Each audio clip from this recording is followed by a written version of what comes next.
आमलकी एकादशी व्रत कथा।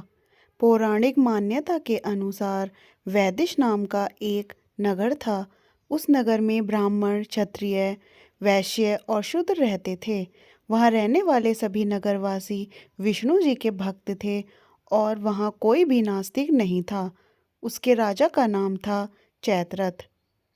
राजा चैत्ररथ विद्वान थे और वह बहुत धार्मिक थे। उनके नगर में कोई भी व्यक्ति दरिद्र नहीं था। नगर में रहने वाला हर शख्स एकादशी का व्रत करता था। एक बार फाल्गुन महीने में आमलकी एकादशी आई। सभी नगरवासी और राजा ने यह व्रत किया और मंदिर जाकर आंवले की पूजा की और वहीं पर रात्रि जागरण किया। तभी रात के समय वहाँ एक बहेलिया आया जो कि घोर पापी था, लेकिन उसे भूख और प्यास लगी थी।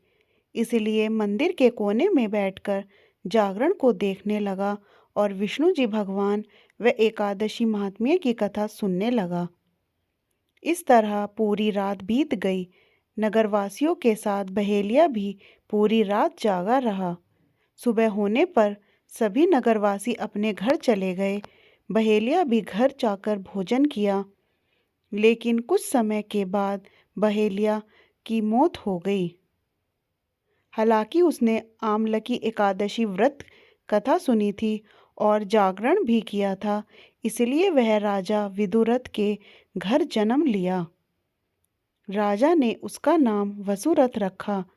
बड़ा होकर वह नगर का राजा बना। एक दिन वह शिकार पर निकला, लेकिन बीच में ही मार्ग भूल गया।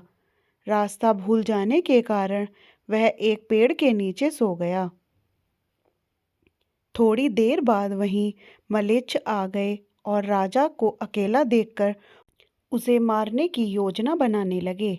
उन्होंने कहा कि इसी राजा के कारण उन्हें देश निकाला दिया गया, इसलिए इसे हमें मार देना चाहिए।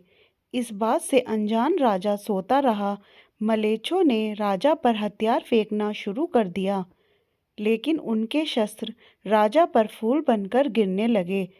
कुछ देर के बाद सभी मलेच्छ जमीन पर मृत पड़े थे। वहीं जब राजा की नींद खुली तो उन्होंने देखा कि कुछ लोग जमीन पर मृत पड़े हैं। राजा समझ गया कि वह सभी उसे मारने के लिए आए थे, लेकिन किसी ने उन्हें ही मौत की नींद सुला दी। यह देखकर राजा ने कहा कि जंगल में ऐसा कौन है जिसने उसकी जान बचाई है। तभी आकाशवाणी हुई कि हे राजन, भगवान विष्णु जी ने तुम्हारी जान बचाई है। तुमने पिछले जन्म में आमलकी एकादशी व्रत कथा सुना था और उसी का फल है कि आज तुम शत्रुओं से घिरे होने के बावजूद जीवित हो। राजा अपने नगर लौटा और सुखीपूर्वक राज करने लगा और धर्म के कार्य करने लगा।